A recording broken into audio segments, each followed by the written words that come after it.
In this video, we are going to talk about the controversies related to expert testimony on the activity level propositions. Activity level propositions are propositions made in reference to the nature of the activities. An example of an activity level proposition would be, for example, the defendant had punched the compliant at this given hour. When evaluating evidence and using it in court, there are three different types of propositions that can be made. There is source, activity, and offense propositions. An example of source level propositions would go like this.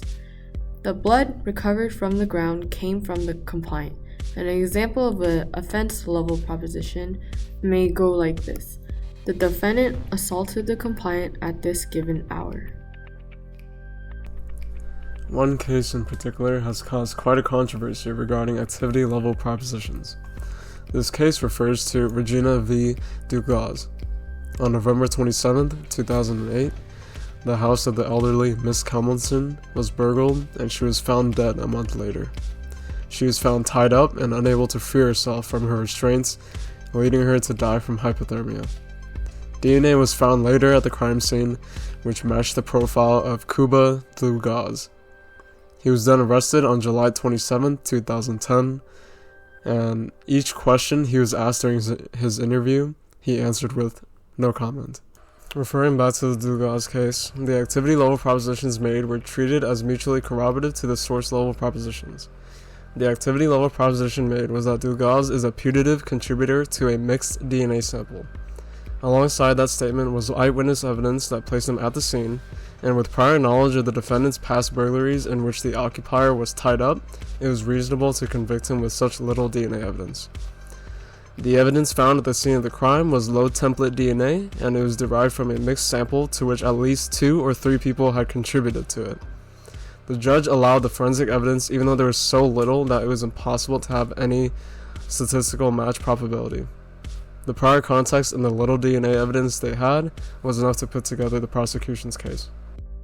While activity level propositions are a part of the framework of forensic circumstances, where logic and information are vital in these cases, there are some controversies regarding activity level propositions.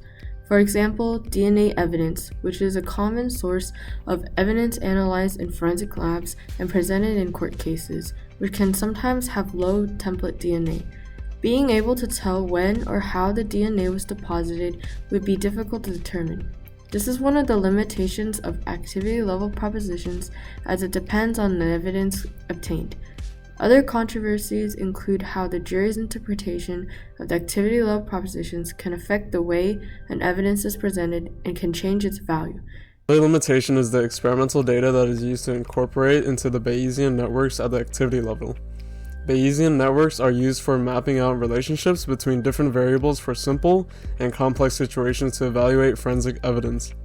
This process is difficult and time-consuming and is not always possible to replicate a crime because there's an issue with the size variation between experiments due to numerous factors that can influence transfer, such as sample collection and DNA extraction methods.